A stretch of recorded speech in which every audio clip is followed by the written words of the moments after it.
আজকে আমি আপনাদের সাথে শেয়ার করব আমার খুবই পছন্দের একটা সালাদ আইটেম। এটা হচ্ছে কেএফসি স্টাইলে কোলস্লো রেসিপি। কেএফসিতে গেলে আপনারা সবসময় এই কোলস্লোটা কিনে খান, কিন্তু ওইটা কেএফসির মতো কিন্তু সবাই পারে না, সব রেস্টুরেন্টে পাওয়া যায় না।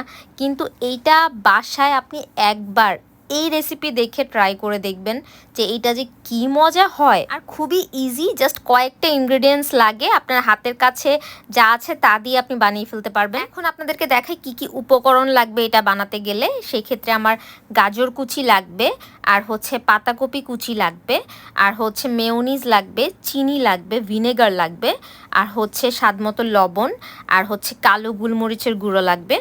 এখন আমি একটা বাটিতে, যেটা বাটিটা অবশ্যই শুকনো হতে হবে, পানি যেন না থাকে বাটির মধ্যে, এটা আমি পরিমাণ মতো মেয়োনিজ দিয়ে দিচ্ছি। মেয়োনিজটা আমি এখানে 3 টেবিল চামচেরও বেশি ইউজ করেছি। তারপর ভিনেগার দিয়ে দিলাম, লবণ দিয়ে দিলাম, তারপর হচ্ছে কালো গোলমরিচের গুঁড়ো দিয়ে দিচ্ছি, আর 2 টেবিল চামচ হচ্ছে চিনি দিয়ে দিলাম। আর এখানে গাজর কুচি, গাজরটাকে আমি কুচি করে এটার যে অবশিষ্ট পানির অংশটা ছিল ওইটা কিন্তু আমি চিপে ফেলে দিয়েছি।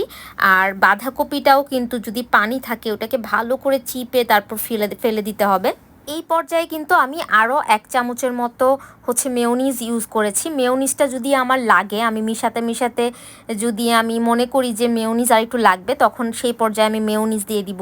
যদি আমি টেস্ট করে দেখব, যদি আমার কাছে মনে হয় চিনি কম হয়েছে, সেক্ষেত্রে আমি অল্প একটু চিনি মিক্স করে জাস্ট টেস্ট করে করে আপনারা দেখবেন।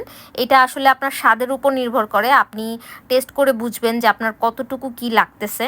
যদি এখানে আপনার মনে হয় কালো গোলমরিচের গুঁড়োটা আরেকটু দিলে ভালো লাগবে, তখন আপনি আরেকটু মিক্স করে দিবেন। এখানে কিন্তু আমার মেয়োনিজটা একদম বানানো কমপ্লিট হয়ে গিয়েছে। এই পর্যায়ে আমি একটা এয়ারটাইট বক্সে ভরে ফ্রিজে রেখে দিব, এবং ঠান্ডা অবস্থায় কিন্তু আমি এটা সার্ভ করব, এবং ওভারনাইট রাখলে সবচেয়ে বেশি ভালো হয়। কোলস্লোটা আমার ফ্রাইড রাইস আর চিকেনের সাথে সবচেয়ে বেশি ভালো লাগে। আমি এখানে চিকেন ফ্রাই আর চাউমিনের সাথে সার্ভ করেছি। আমি যখন বাসায় ফ্রাইড রাইস বানাই, কোলস্লো ছাড়া আমার চলেই না। সাইড ডিশ হিসেবে কোলস্লোটা আমার লাগবেই লাগবে। আমার আজকের রেসিপিটি যদি আপনার ভালো লেগে থাকে তাহলে অবশ্যই আমার পেজটি ফলো করে আমার পাশে থাকবেন, এবং আমার ইউটিউব চ্যানেলটি সাবস্ক্রাইব করতে ভুলবেন না। আজকের মতো এখানেই বিদায় নিচ্ছি। আল্লাহ হাফেজ।